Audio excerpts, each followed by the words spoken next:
me describe a few things leadership is not.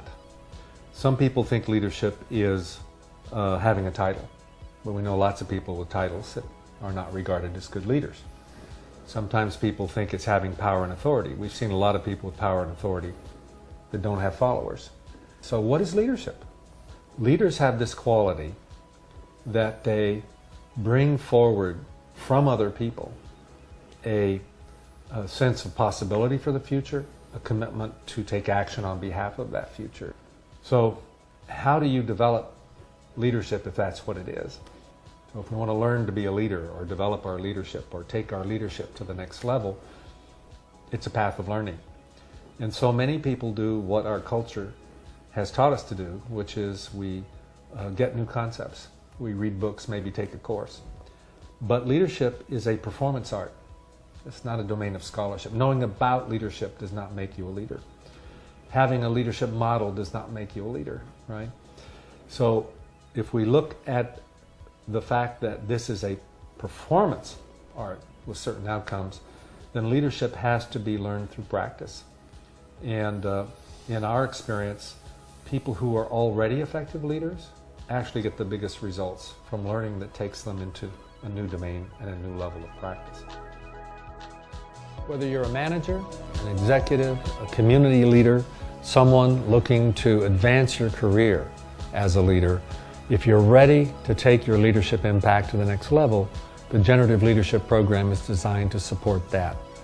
First of all, generative refers to interpretations that allow you to see the world in terms of action.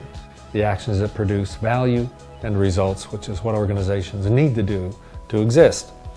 There is also a foundation of learning that takes us into the depths of language, emotions, and body that are crucial and unavoidable, that tend to be missing in most leadership development.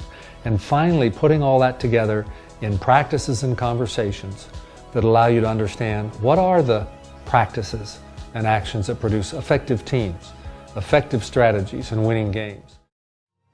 Right. For me, the power of this whole process has been not the content and what's out there, but it's the effect it has on me on the inside. I work within a large organization as the head of human resources. What I learned here helped me to stand more firmly on my 2 feet. When I showed up and I interacted with people, I was more present. I kept that tension. Everyone I know who has taken the program or been in the program tells me that for them it's a completely new territory of learning.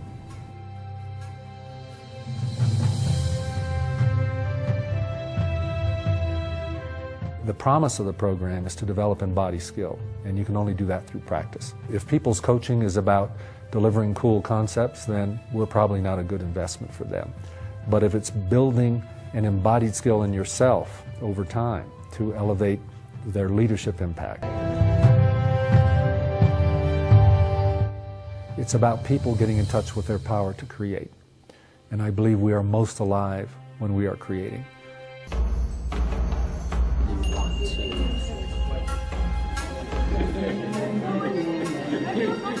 I work in healthcare, which, if you think about it, it should be a joyful experience. We play the game that we're pretty sure we can succeed at, and part of us is okay with that, but part of us is saying there must be something more.